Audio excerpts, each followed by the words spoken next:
È assolutamente importante che come dire, vengano fatte delle proposte di altissima qualità.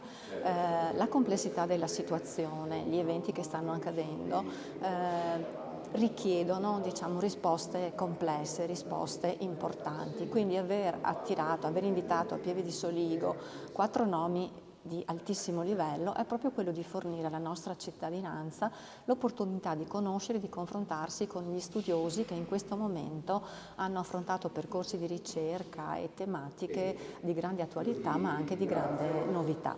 È uno spunto anche per la popolazione perché in questo modo riesce a entrare in contatto con delle tematiche forse superficiali fino a quel momento. Certo, infatti l'obiettivo è quello di proporre contenuti scientifici facilitando senza banalizzare, dare la possibilità alle persone di avvicinarsi appunto a queste tematiche in maniera comprensibile, in maniera facile, proprio per poter acquisire delle informazioni e anche cambiare i comportamenti. Diciamo che per Pieve Incontra è un gradito ritorno, nel senso che dopo 2 anni e mezzo di pausa forzata, questa rassegna culturale che è stata inaugurata nel 2017, che ha portato a Pieve di Soligo personaggi molto noti e prestigiosi del mondo per lo più giornalistico, quest'anno ritorna con un taglio un po' diverso. Abbiamo deciso di fare come filo conduttore la scienza, o meglio la divulgazione scientifica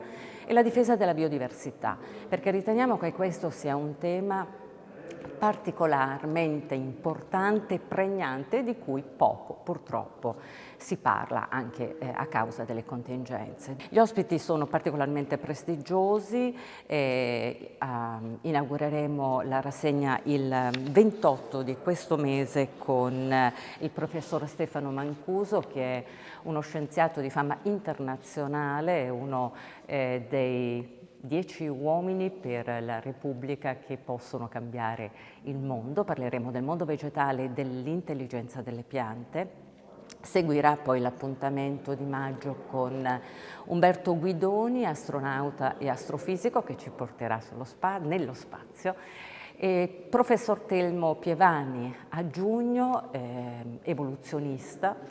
E poi andremo a chiudere la rassegna con Davide Tabarelli, un esperto assoluto in tema di energia e ambiente. È fondamentale, specialmente in un periodo come questo dove i temi dell'energia e quindi dell'uso consapevole dell'energia, no, e non solo, ma in senso generale l'uso consapevole delle risorse è un tema fondamentale da affrontare e non si può assolutamente sottrarsi da questo. Di conseguenza abbiamo voluto fin da subito essere presenti in questa iniziativa.